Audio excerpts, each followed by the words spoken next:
Colby, I have a thought experiment. Ooh. If there's something that you want to do, something that you want to talk about, you're interested in, and if you just sort of ask somebody, and like, what could happen, right? They could say yes, or they could say no, but really, that's like a yes in a lot of cases, right? Like, there's really no no's Hmm. out there. We could never get in trouble with that, right?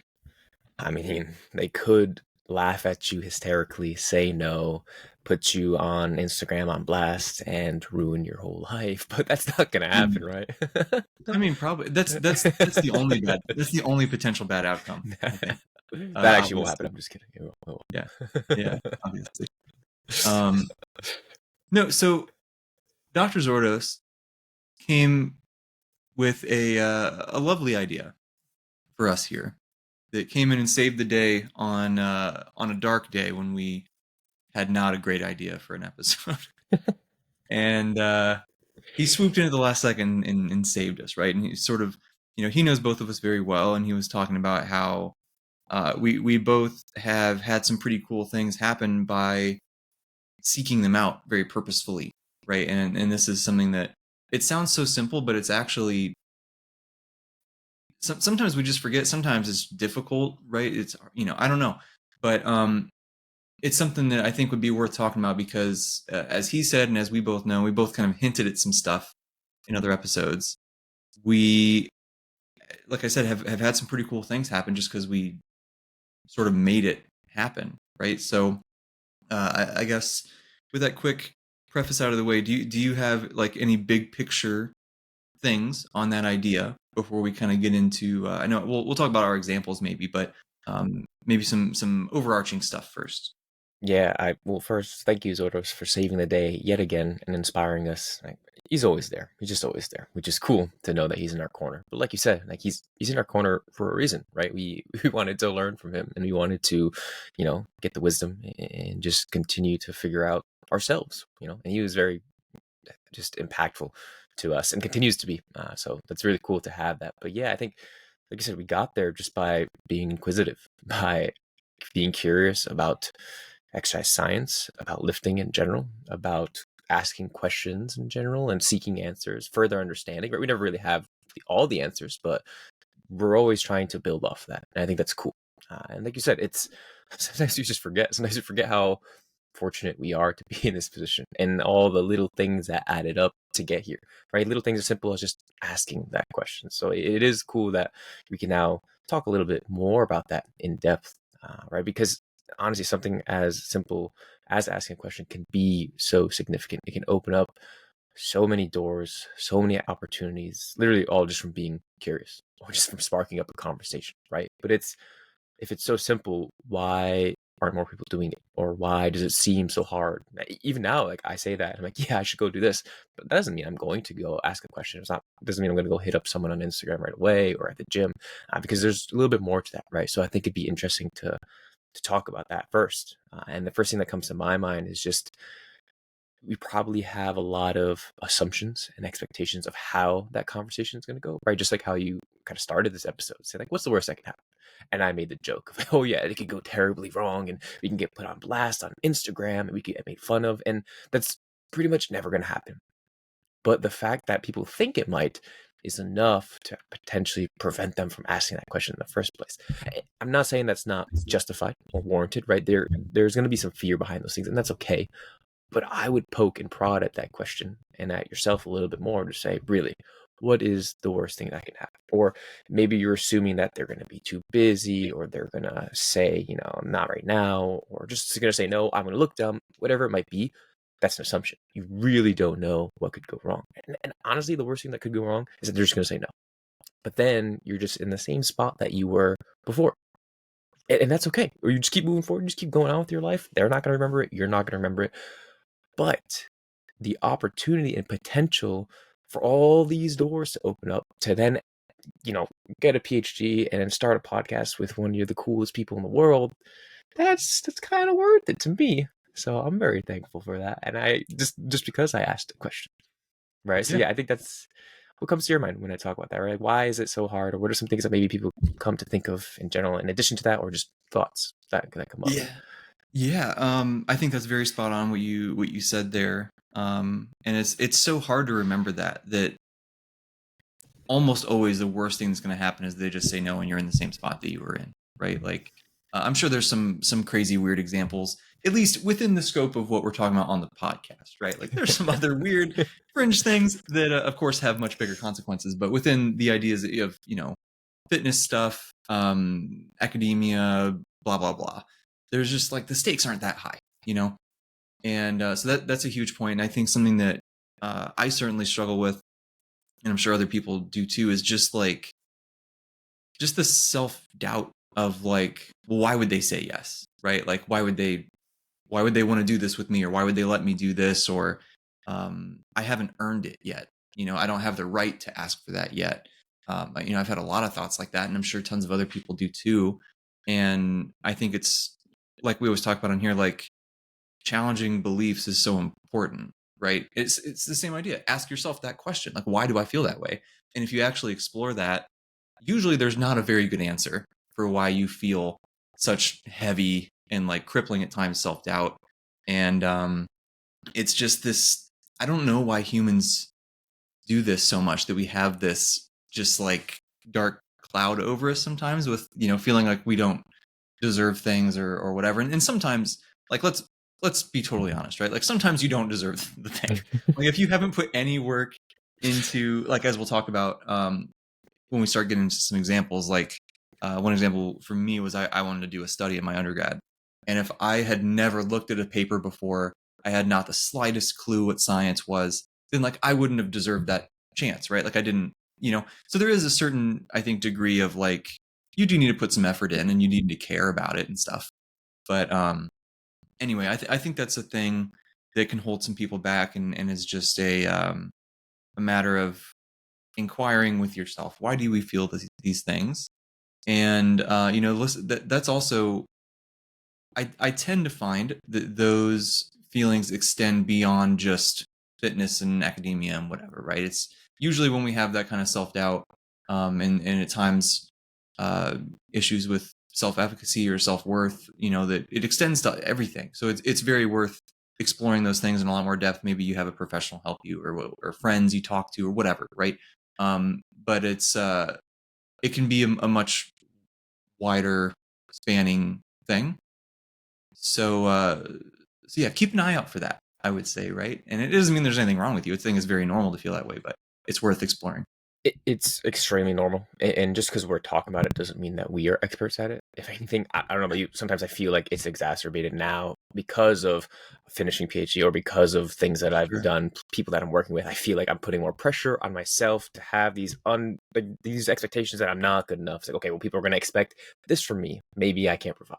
Right, so this is something that we're still struggling with. This is something that we're always actively working on. But that is also a cool thing. That's something that should be embraced, right? Nobody's perfect.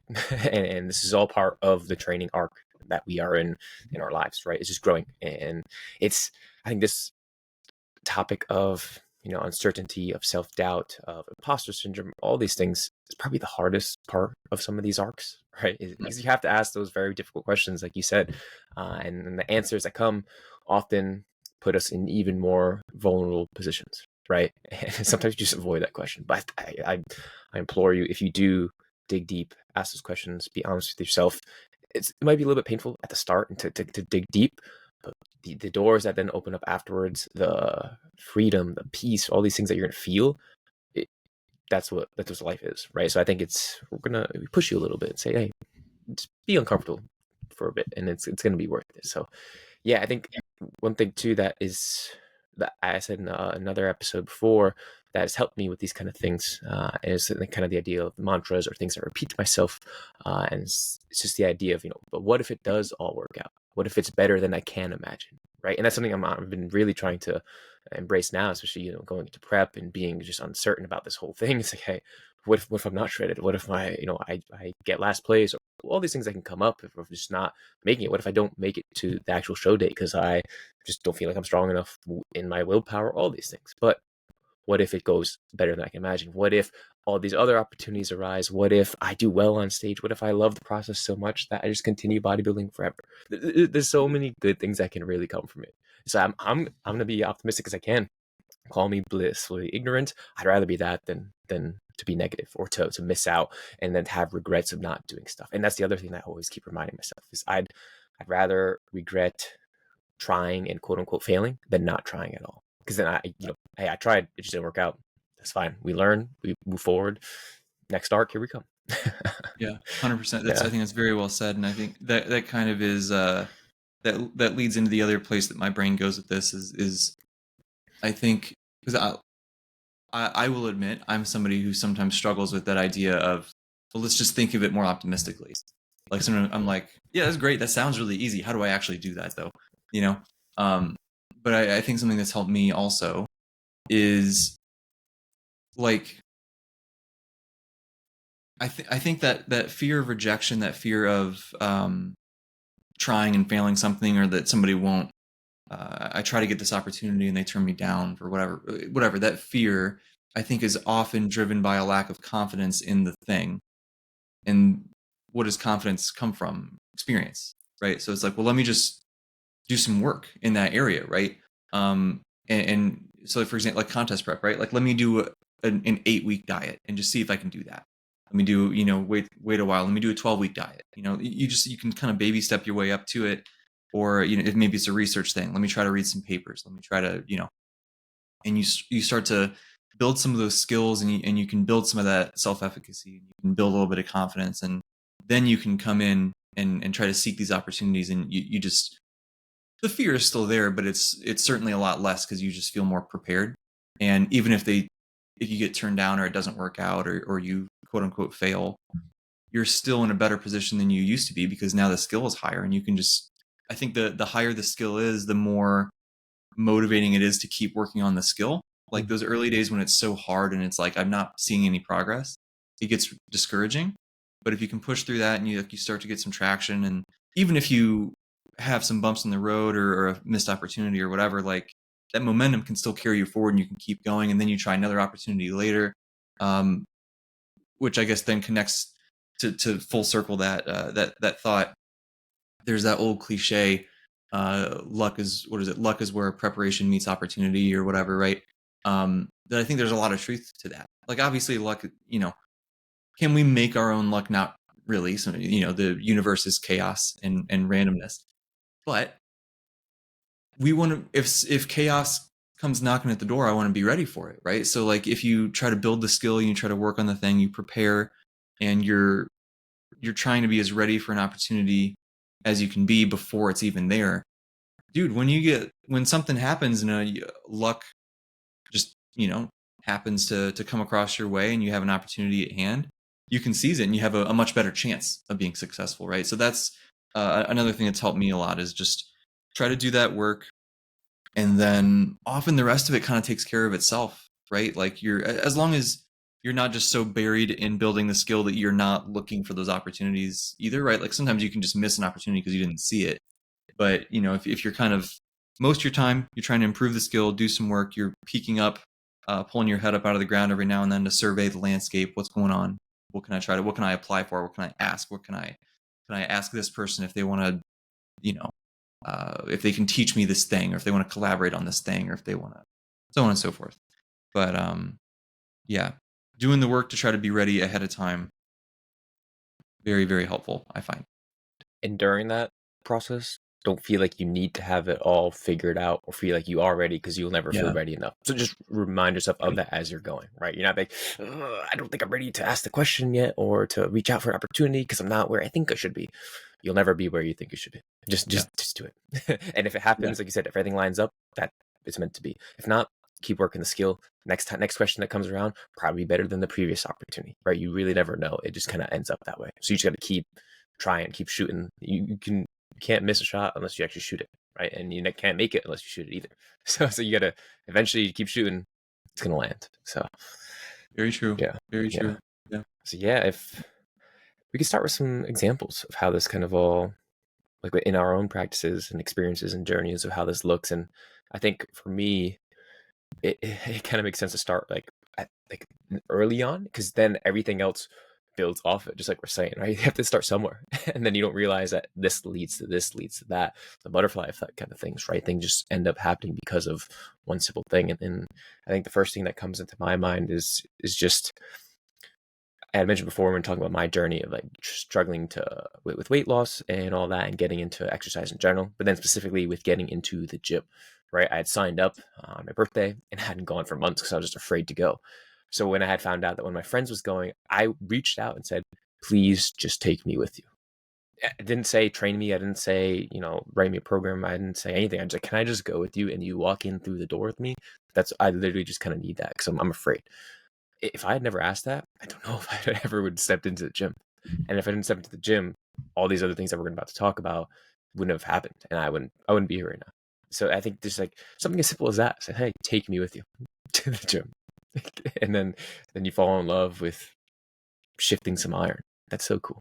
So for me, that's kind of like the first thing that comes to mind. And man, it's funny to think because, like I said, if I never asked that question, like I don't think I'd be here right now talking about this For stuff sure. or doing all that. So man, that's cool. But yeah, I go into more Yeah. depth in the other episode. But what about for you? Is anything that first comes to mind? Like, yeah, like that's the first time that really the butterfly effect comes into play, or something else that's just more prevalent or important to you that you think is relevant? What comes to mind? Yeah, I actually almost the same thing, right? I Yeah. had a friend who I was scared, and I was like, I just need someone to go with me. Uh, I was trying to like do some push-ups and stuff in my little tiny apartment, and like this just, this ain't it, man. I need some help. I need to go to an actual gym.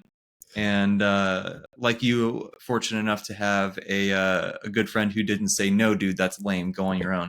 He was like, yeah, of course. So that was super, super helpful. And just like you, that without that, it's like none of this would be a thing, right? Like we wouldn't have gotten so into lifting, which means why would we do lifting research if we didn't like lifting, right? Why would we coach if we didn't like lifting? And so none of all of this I'd probably still be working at Target, right? And just hating my minimum wage job and whatever. So there's nothing wrong with Target, right? It's fine. I worked there for like 7 years. It was good for what it was, but like it's just not my personal preference, Yeah, right? yeah, So, yeah. No, and then yeah. So like going in kind of chronological order. The second thing that kind of comes to mind is after spending some time in the gym and learning about stuff online. I remember it was my second year of undergrad. So just finished my first year, still doing some lifting as my first year, like being into exercise science as for school for my major.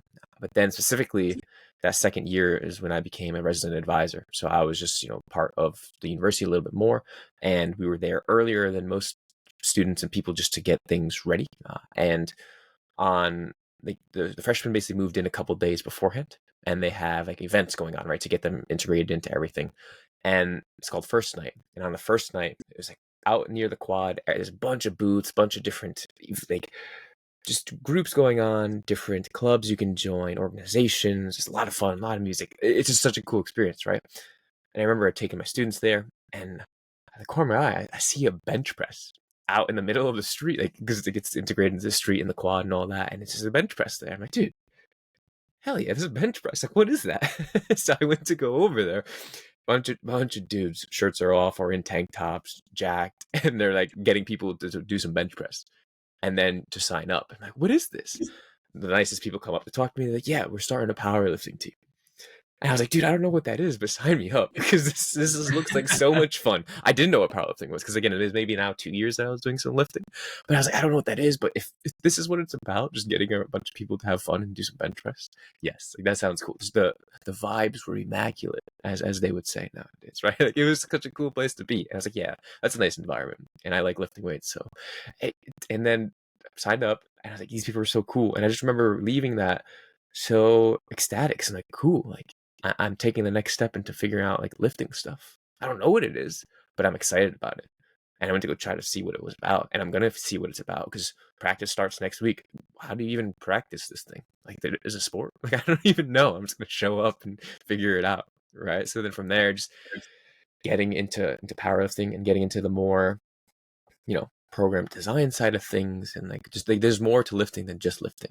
right? It's okay, cool. Like now this is in line with what I like, especially coming from some sports background before playing some football, some soccer. Like I kind of missed that, right? Because I didn't go play soccer in undergrad, which was surprising to a lot of people and even myself. Because like, when I was going full on, I'm like, yeah, dude, soccer is life. And all of a sudden, we try to figure out, if you're going to go play at a D1 school, D2 school, D3 school, or you're going to go for focusing on education, and you pick education, everyone's like, really? You love soccer so much? And I was pretty good at it. And I was like, yeah, I just want to learn about lifting weights instead. Right. Respect. So yeah, but again, grateful for that opportunity, but also specifically here, just being intrigued about a bench press and asking that question, like, dude, what is this? Sign me up. I'll show up to this practice or whatever it is, and we'll figure it out from there. So yeah. That's cool. I think my next one is actually, I'm like thinking through my timeline, and I think the next time where I like just straight up asked for something was like I was already I'd been lifting consistently. I'd been like really sucked in, just devouring all the information I could find, right? YouTube articles, etc. And like I was powerlifting. I think I had did I already do my first meet? I think I already did. Yeah, I'd already done my first meet, and then I was like, I want to coach, right? So going through, did a lot of research on different people and what they seemed like they were best at, and so on and so forth. And I ended up picking my coach, Ryan Doris, and right off the bat, I was just like, hey, I want to do what you're doing. Is it okay if I like ask you questions and like not like I feel like I know okay enough about programming, like I want to ask you other, like, how do you actually do this? How do you like the psychological piece of working with people, of coaching, and like all this stuff? And he was just like, sure, yeah, dude, that's cool.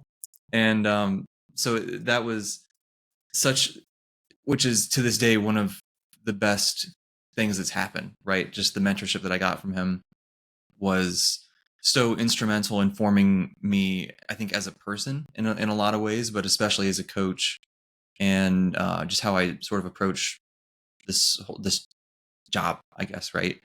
And yeah, like, and you and I both coach, right? We know, like, there's some people we work with who will ask similar things, and there's some people we work with who don't, and which is fine. There's nothing wrong with either of those, right? It's just whatever somebody wants to get out of the experience.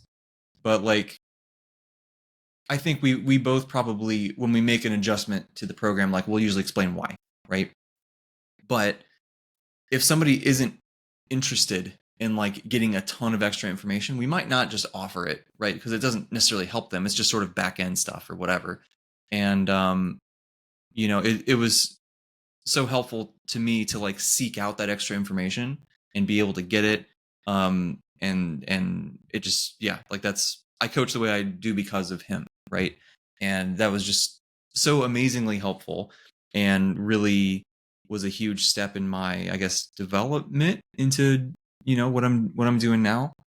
So it's kind of funny to me as I look back, and I'm like, man, like the coaching thing actually, I don't think I ever actually reached out to somebody like teach me how to train, or um like, just there wasn't much on like the training side, really, right? I just sort of stumbled through it. And it's not like I haven't learned from other people. Of course I have, right? I didn't have like a big life-changing moment of that. It was just sort of a slow trickle over time.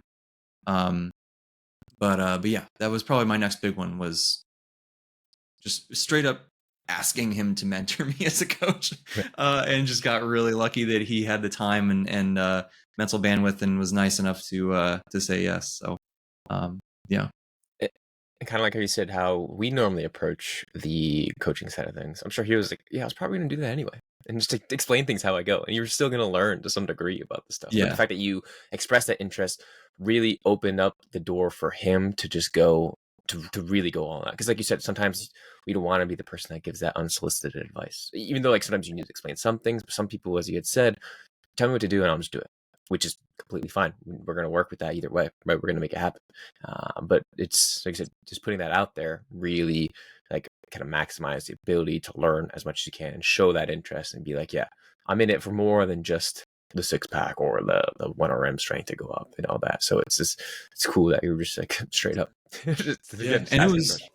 like it was more than just like, well, why did you change the program to this? It was like, how many clients can you work with? Like, how do you balance this with the rest of your life? How do you structure check-ins? It Yeah. was like just stuff that you don't know Mhm. until you like are doing the job. And I was like, I'm trying to like be prepared so I can Yeah. do this, you know.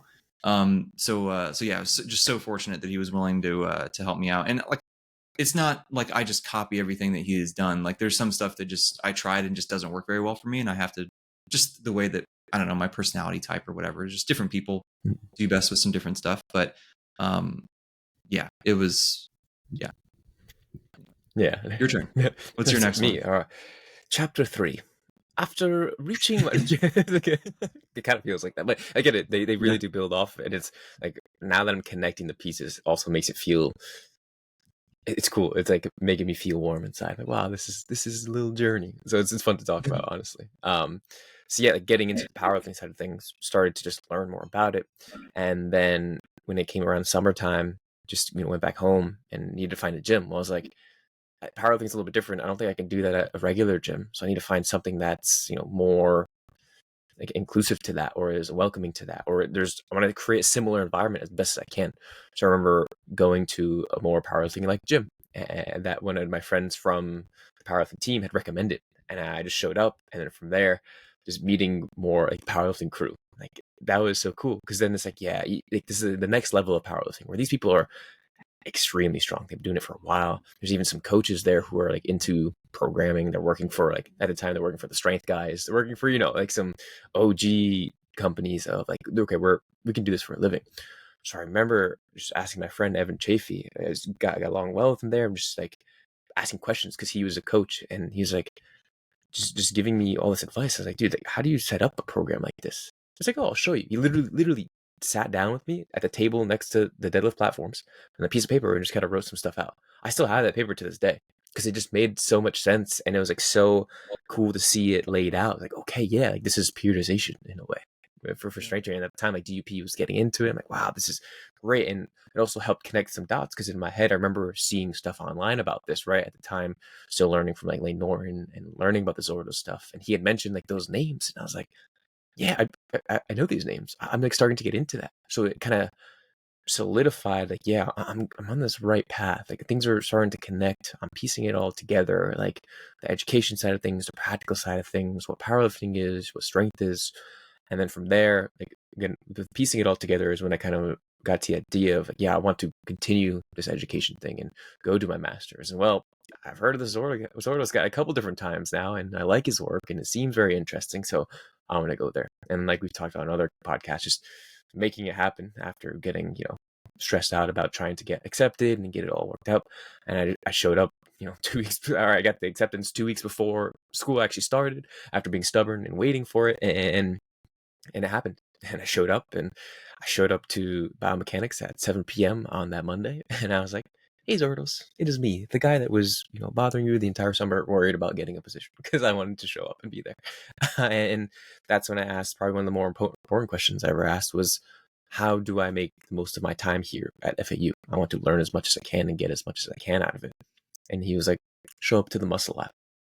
And like I said, I went through this before in detail, but just like not knowing what that was and showing up and figuring out what resistance training research is. And I was like, damn, this is so cool. And again, like everything leading up to that point, it's that butterfly effect. It's the timing. It's the not knowing. Like I had graduated a year early just because I was like so excited about lifting. If I had not graduated a year early, if I did not ask these questions, I would not have been there. If I was not stubborn to go to FAU specifically, I would not have been there that specific semester where Sir Dr. Eric Helms was also doing his PhD data collection. And I wasn't able to work with him and see him in person and fangirl and be like, oh my God, this is so cool. Like these are all people because that was when I was also watching the Muscle and Strength Pyramids videos for like repeatedly and taking notes on it and just digesting it as much as I could. So that was another realization, like, man, like it's all coming together just because I'm asking these questions and I'm exploring these options, and I'm just, like I said, inquisitive and wanting to learn. And it's literally just asking, how do I make the most of my time? And now, boom. But it's cool, man. It's again, like it's kind of surreal just to think about that in that way and put it in those simple terms of like, I just asked that question. how do I do Yeah. this? And then, yeah. Huge. So yeah, those It's huge, that dude. was a chapter 3 and 3.5/4 put together. I kind of meshed it, Yeah. Yeah. Uh, yeah, I mean, it's that's just another like landmark, like just that moment in your life that just changes everything, Yeah, you know? yeah. Um, I think my next one would have been I was in my undergrad still, and I knew I wanted to go to FAU because I was like, Dr. Zordos is the man. He's like, it was the only application I filled out. It's the only place I wanted to go. And I hated that it was in Florida, but I was like, I'll go where I got to go to get there. Yeah. And, so think, I don't think was I accepted yet? I don't think so. No, I wasn't. But I was like, okay, I want to make sure that my resume is as strong as possible, and I'm going through my undergrad, and there's this last semester is like it's the internship, right? A lot of undergrad programs do this. Your last semester is an internship somewhere, with the idea that bare minimum it's good experience. Potentially you get hired there after you're done or something, right? If it's like the best case scenario. But for me, I was like, I know I want to go to grad school, so I'm not taking a job if even if the best case scenario happened, I'm going to say no. And so I was like, well, what's the best way that I can use this time? And the alternative, what the university said was like, you can skip the internship and just do a bunch of classes instead. And I was like, okay, well, it's an option. So I was talking to my guidance counselor, and they were like, I'd taken a bunch of extra classes in chemistry and stuff because I just wanted to take biochem because I thought it was cool. And so I actually have a chemistry minor just because I took all these extra classes. And they were like, we can just count all those as electives, and like you basically just need one class. So I was like, okay, well, can I take like what did they call it, independent study, I think is what they called it there, and just like volunteer, get some research experience. And they were like, yeah, of course. I had actually done that the previous semester as well, just helping out in the biomechanics lab a little bit. But this one I was like, man, that's the only thing I'll have going that whole semester. I wonder if they'll let me. I'd love to do my own study. That'd be so sick. So because I was like, man, people don't do this, right? And in my naive brain, I was like, dude, what if I can do a study and get it published before I even get to grad school? How crazy would that be? First author paper, you're not even in grad school. Now, obviously, it takes way longer to get something published than that. But anyway, I was excited, and so I had been in that time. I knew I wanted to go to grad school. I knew I wanted to do research. I knew I wanted to talk about research on the internet. And so the last couple of years, I'd been like, I had read everything in mass, cover to cover, listened to all the roundtables that they had, all these videos, all these podcasts, all just everything, trying to learn how to do this. And so I was aware of the research to a degree, right? I wasn't like an expert by any means, but I knew some stuff, and I knew of the work in the muscle lab on like accuracy of RIR ratings. And I was like, okay, well, that seems like it's an area there's not a ton of research on it, and so I can find the 6 papers or whatever that were on at the time, and I can see what hasn't been done. And I was like, this is such a simple design. It's coming for one session. It's not a long-term thing, and like it's not that complicated. And so I had a plan. I read through all the stuff. I knew what hadn't been tested before. And I just went up to Dr. Larson at ISU, who is not just an amazing professor, but an amazing person. And I was like, hey, you run the exercise physiology lab here, right? And he was like, yes, sir. And I was like, can I do my own study?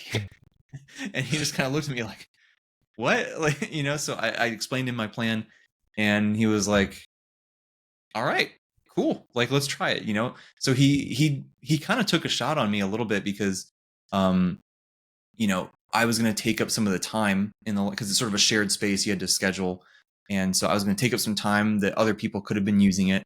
And if I would have just crashed and burned, that's kind of a waste of time, or if I had just not followed through, that would be a waste of his time, like helping me get rolling and teaching me about, we got to do an IRB. And like he helped me with that, and he helped me with he did the stats for it and explained to me step by step, this is what we're doing, this is why we're doing it, and all that kind of thing.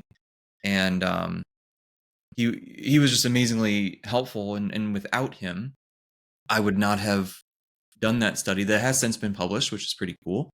And like that made my resume stronger for getting into FAU. And when I was in the process of the application process for FAU for the master's, I flew down here. Fun fact, first time on an airplane. It was October of 2019, and flew down here to visit and met with Dr. Z. And I was like, just explaining to him uh, what I was doing, and he was just like, "Oh, that's so cool! Like most people don't do that in their undergrad, right?" So I was like, "Okay, that's a good sign. I impressed Dr. Z. Here we go."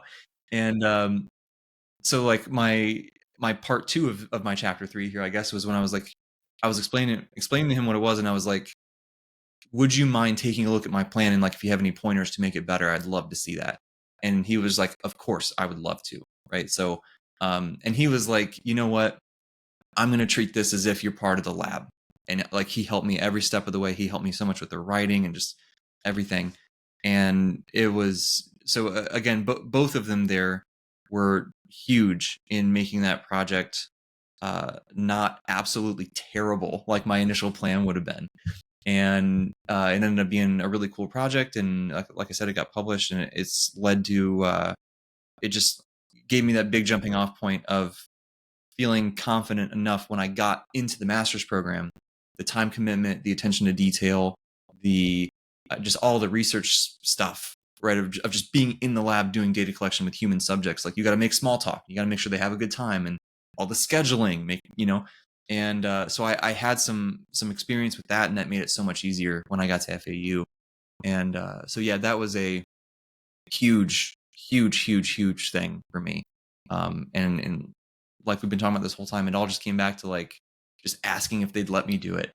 And if they said no, they would have said no, and it's okay. I would have, I could have volunteered and helped data entry or whatever with somebody, but it ended up being incredibly time consuming. That was a hard semester, but it ended up being really cool and super worth it. So Yeah, and I want to take a minute there and just extend the gratitude to Zordos and Helms and all these other people who reach out the hand, because like we're coming with these pretty big questions. We're being ambitious. We don't have a lot of experience because we're like, I want to do this cool study, and I don't know what yeah, the studies are like. So for them to have that patience, that desire to help, like literally, like you said, no question, like yeah, sure, I'll help you out, and you're like, yeah, what? It's a big undertaking.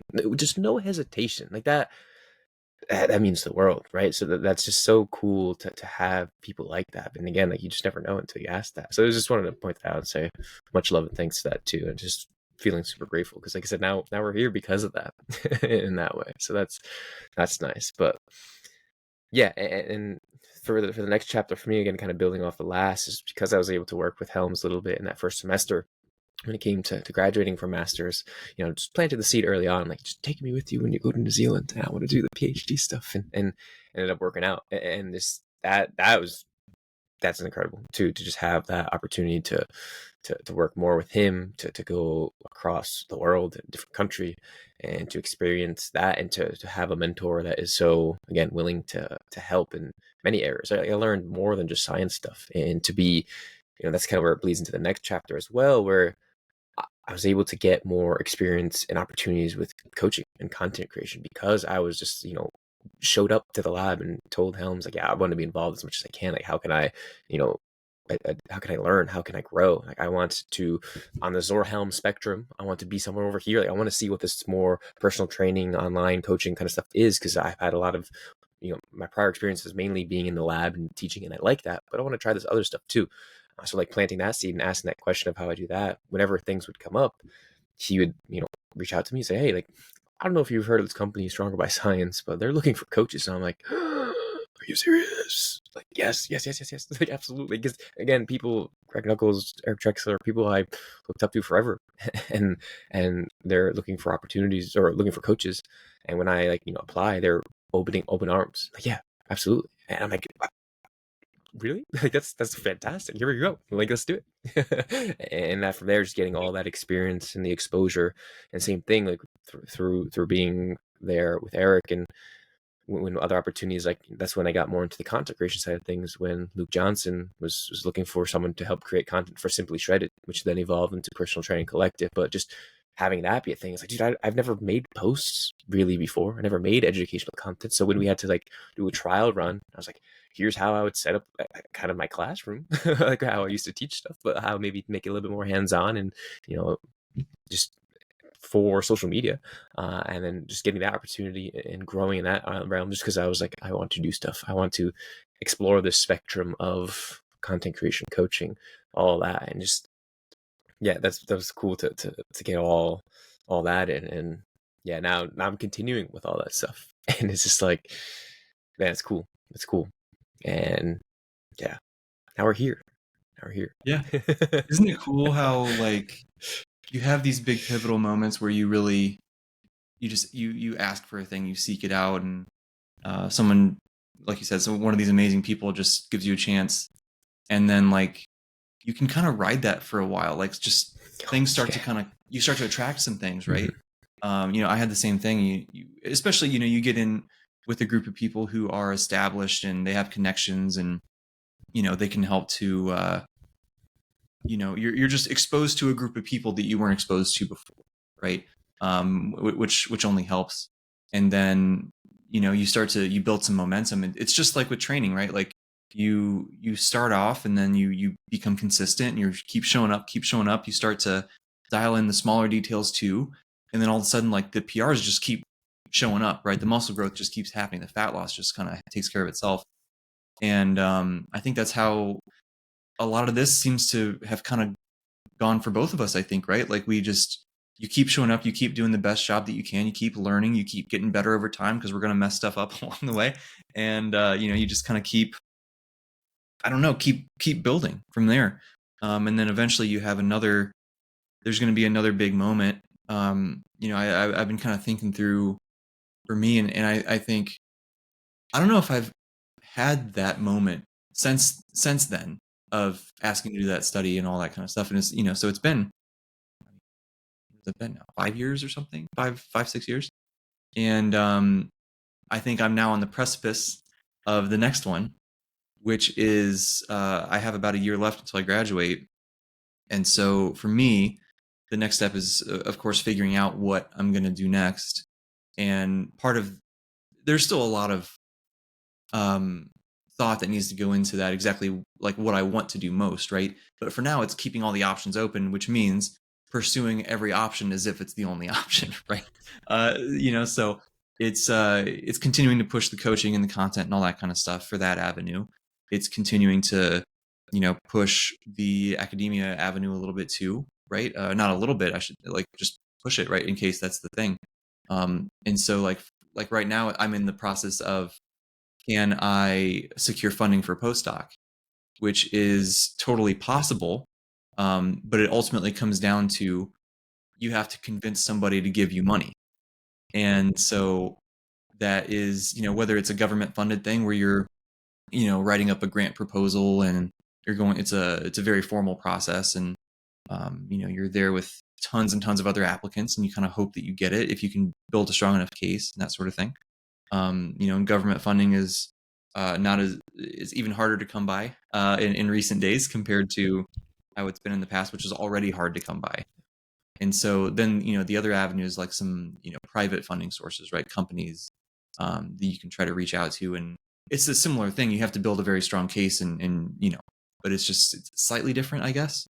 But anyways, that's where I'm at now, that ultimately I am once again here asking for a big opportunity from somebody to trust me with their time and their resources, and in this case primarily financial resources.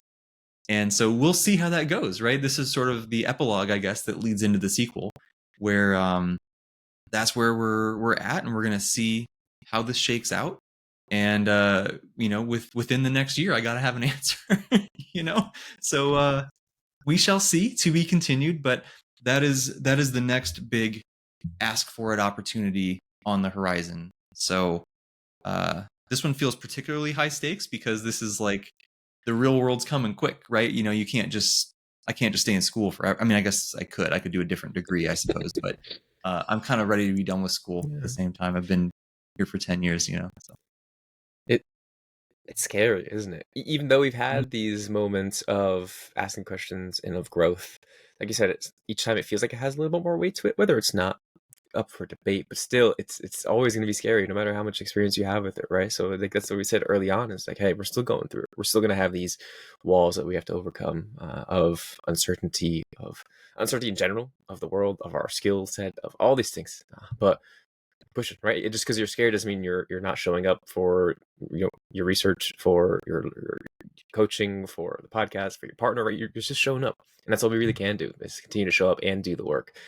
So it's like, just because we're talking about all this too, and we're mainly highlighting a lot of checkpoints and highlights again, it's not to undermine all the work that goes in between, or to say like it's easy, bro, just here's our checkpoint, chapter 1, 2, and 3, like just do that. No, like in between, like we're not talking about all the grinding that we've had to do, about all the crying, all the uncertainty, all the just potentially wanting to quit, all these things, right? Like we can talk about that different time, but there's like those are things that happen, right? And again, this is very much still part of the process, but the reason why we're showing the highlights is because it all comes down to that similarity of asking that question, right? So again, just keep that in mind too. Don't feel like you need to be where we're at, or you need to have such big ambitions or small ambitions. Like, just, you just need to keep moving, man. You just need to keep doing it. You need to keep moving forward. You can have some type of goal, but you don't have to reach it today. You can reach it, whenever. You just gotta have that momentum. You gotta move. So yeah, I think that's important to highlight that. And then to get into my last chapter, I think the last time I had this big thing was when you were messaging me, and you're like, "Hey man, like you finished PhD stuff. That's pretty cool." Like, and we were just talking about it, and I remember we got in a call because there was like, "Yeah, so what are you doing next, Colby?" I'm like, "I don't know." This was so weird time to be in, right? It's like, as you got to references, it's tough to figure out after something you've been in school for 10 years, like what's next. Yeah. And then we had a great chat, just talking about stuff and laying things out. And I remember I was like, hey, I'm just gonna say it, but I want to work with you in like some capacity. I just want to do something. So if you're down, like we should just do something, because it'd be cool to just spend more time doing things. And I think we can, we have these values that are in line. We have the same vision. You like anime, I like anime. That's enough for me. Like, it's right. It's just asking that or putting that out there, saying like, let's literally like those words. Let's work together in some capacity. There's no like, let's do a podcast. Let's do the coaching. Let's do whatever. It's just like, let's do something.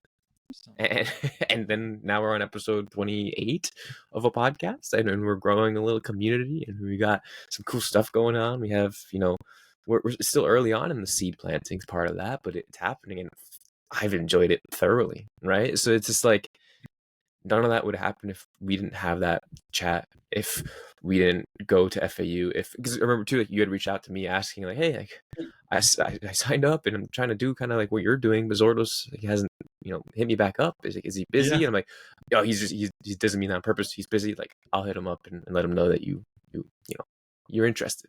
And I think then you get back to you pretty quickly, and it was like, He, boom. yeah, Like, because I had continued to email him a couple times, and I started to name drop you.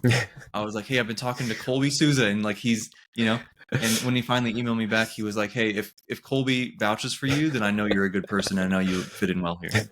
Um, so and that's yeah, yeah, crazy. yeah, All because we started working together with De Novo Nutrition as ambassadors, and just yeah, kind of follow, like, right. That's something else we talked about in depth in other episodes. But just because of that, because we're like, yeah, let's. They're like, De Novo's a cool company. Like, they're doing stuff, like, and they're asking for help. I'm gonna reach out and say like, hey, I would like to do this. And then through that, all this stuff happens again. Like, what? That's just because a cool company is looking for people to say like, yeah, come represent us, and we're like, gladly. That's insane. it And is. again, like, you can like work all the way back. None of this would have happened if it just wasn't those initial questions. And it's just, yeah, man. Now we're here, and like you said, now there's more questions to be asked. There's more things to be done, and that's exciting. Like you said, it is scary. Don't get me wrong. It is maybe a little bit more scary now because, like you said, a little bit more weight behind it, a little bit more novelty, right? We're like not used to, like, it was a little bit of a more direction of like, ask these advisors, go to this is school, you have a little bit more. Now it's like, you gotta survive out there in the wild. Good luck. Just like, oh, okay, thanks. Right? Scary, but hey, excited for it. We're doing it. But Yeah. yeah, I think so on that, like, we talk a lot about our stuff, but I think, are there any other examples where that come to mind outside of maybe specifics, or maybe specifics for us too, that can be easy and open up these opportunities, right? We said just go ask questions, but like anything come to mind specifically that you feel like is a good place to ask? Or yeah. I mean, I think it's hard to Mhm. separate myself from our own experience, but like, you and I have both had some cool things happen from like, it's somebody who you look up to and you want to, go down a similar pathway that they did. Just like, hey, I'm trying to do do you have any Yeah. advice? Or it doesn't have to, I would recommend start small. Mhm. You don't necessarily lead with like, hey, can I do a full-time internship with you? Like, you've never heard of me and this isn't even an actual job that exists, but can I, Hey, um, Jeff Nippert, I'm looking to do some content. What you got? yeah, yeah. Hey, Can I shadow you every minute of every day that you work? Um, Maybe he says yes, but probably not, right? yeah. So yeah, I would kind of, start reasonable and kind of build up. But anyway, somebody like that who you look up to, you want to kind of mirror, or the university settings and a really obvious choice too. If that's a path, not that you have to go, you don't have to get a college degree to do, whatever. If you want to do the fitness, whatever stuff, you don't have to get a degree. I think it's helpful if you want to talk about research and stuff. It's helpful to get that firsthand experience. So if you want to go down that path, that's, pretty obvious lane, find out who runs the lab there and, ask them if you can ask them what sort of opportunities are available, just like you did. How do I make the most of my time here? That sort of stuff. Or even, we both got our start with somebody just helping us out in the gym a little bit. Maybe if you're just starting out and you really don't know, you're not sure what to do in the gym even, right? Because we've all been there. We all started there. Ask somebody for some help, right? And maybe it's somebody who, dude, you never know. Maybe it becomes like a training partner or something, right? There's no idea. What Yeah. about you? Do you have any other ideas? That last one was the main one for me, because it's like you see someone doing an exercise, you're just like, hey, like, why are you doing that exercise? Or like, what's that exercise do? Like, I've never seen it before. That looks cool, right? I still do that nowadays, because sometimes I see some interesting stuff and I'm just curious to learn. But I think that can be such a simple way, you said, to open these doors. You never know if you got a training partner, or you just make a friend at the gym, which is really cool. And honestly, I wish more people would ask me stuff at the gym, because like I also love helping people, and I sometimes it may look like I do some weird stuff. So instead of people maybe looking at me and judging me, just ask me. I'm happy to help explain why, because as we all know, the context is king. So it's, maybe I'm doing it for a specific reason. I am, but it'd be good for other people to know that. And same thing, like I said, to this day, sometimes people do things that are different. I'm always open to figure out why, because I love this stuff, even if it's maybe strongman specific or powerlifting, weightlifting, Olympic lifting, whatever it is. Just like, hey, why are you approaching it this way? I'm just curious. Like, no judgment, nothing. I just want to learn, because maybe I can learn something too, or then maybe I can make a friend, or maybe we just spark conversation, and we just, every time we're at the gym, you give the little gym nod, right? Like, there's so There you many little go. things you honestly just never know. So I think that can be super simple. And early on, like you were saying too, social media is fantastic for this. Just hit up the DMs for people. It doesn't have to be specifically for just help. It could just be a question, or it could just be a nice compliment. Like, that goes a long way too. It's like, hey dude, like, you've been putting out some fantastic content lately. I really appreciate it. Just want to say, keep it up. Boom.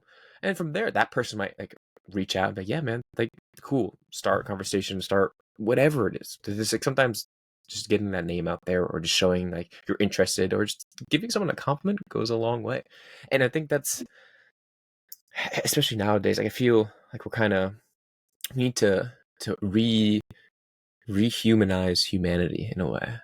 Not to sound like oh, ethereal or like whatever it is, but just like, let's just, we're humans. Like, interaction's fun. Like, we all want to be, was it like, those are the hierarchy of needs. We all want it to be felt and listened to and loved and all these things. So sometimes just remember to give someone a smile, ask a question, give a compliment, start a conversation, open a door for them, whatever it is. And they open a door for you, like physically or actually opportunity wise, all these things. So I think just gotta remember that. Just to be human, right? We're all human at the end of the day too.